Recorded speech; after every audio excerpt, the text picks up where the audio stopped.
Now, I usually describe myself as a conservative. Most of you would know that. And that's because I happen to think there are some things that are worth preserving for future generations. Somehow, mostly thanks to the reframing of the word by the political left, I should say, conservative has actually become a dirty word for many. But when you really think about it, conserving what is tried and tested from history for the benefit of future generations is wise and prudent. Now, us conservatives, we are not opposed to change. It's just that we want change to have a positive end rather than be an end in itself. You see, the left, or the progressives, or whatever else they want to call themselves, that changes every day, they see change as whatever it is, as some sort of measure of success. But consider, for instance, the move to make Australia a republic. Now, many of you at home may think it's a great idea, but you've got to ask yourself, what type of republic do you, or what type of republic do they want? If you ask, say, a Republican, do they want one like America? I reckon most would answer, no, we don't. Well, how about a French republic? You can choose from 5 versions that they've experimented with over there. Or what about a republic modelled on Zimbabwe, or Iran, or Switzerland, or Ireland? They all operate differently. And in the example I've just given you, like in so many demands for change, it's actually the detail that is far more important than the vibe. That's why people like me are open to change, but we want to understand the rationale and the consequences of significant changes. You see, abandoning the collective wisdom of hundreds of generations simply doesn't make a lot of sense. Our ancestors, they ditched the stuff that didn't work, and they kept improving upon the things that did. And that process, well, it's allowed civilization to prosper and to grow. But every now and again, some generation ignores the lessons of history and it recommits to discovering mistakes for themselves. These societal errors, well, they could be easily avoided, but that requires, of course, a good knowledge of history and an open debate about the merits of what's actually being proposed.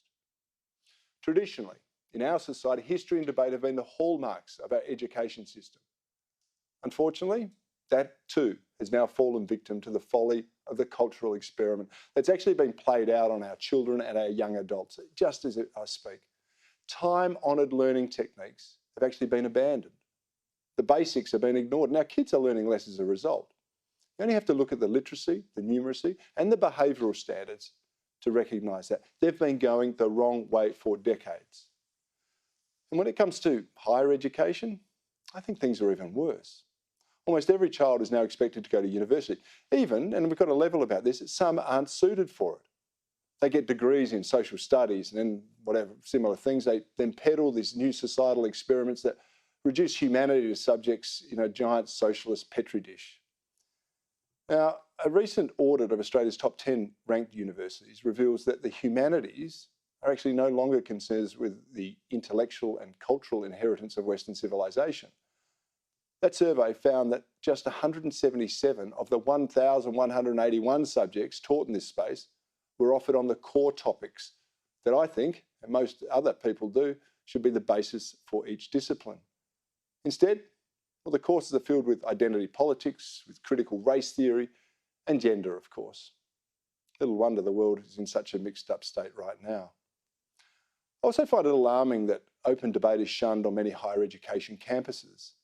Research by the Institute of Public Affairs found that 41% of students felt that sometimes they couldn't express their opinion at university, and a whopping 59% found they were prevented from voicing that opinion by other students. Now, I've got to point out the survey covered all political viewpoints, but a large cohort of the students, 44% of males, 23% of females, said they have been made to feel uncomfortable by a university teacher simply for expressing their opinion. There are reports of students with right-wing perspectives receiving lower grades, or those presenting different viewpoints actually being counselled to change those views. I reckon it paints a pretty bleak picture about freedom of speech on the hallowed university grounds. And I have to say it's not just for students either. Professor Peter Ridd, formerly of James Cook University, was silenced and then sacked for interrogating the research of his fellow professors in respect to the Great Barrier Reef. Now, it's no surprise that while a university degree is now seen as a necessary filter for some employment opportunities, my own experience in speaking to business leaders in Australia is that an increasing number of firms are now presuming their graduate employees will actually need to unlearn a lot of what they've been taught. Our education sector, including our universities, are failing the Australian people, and frankly, it's costing us a fortune. Let's remember, the government funds degrees, and it's expected to have around $80 billion outstanding in student loans in the year ahead. And the government's own figures expect around a quarter of that. That's $20 billion to never be repaid. So the question is that the students' fault? Well, maybe it is. Or maybe it's our fault.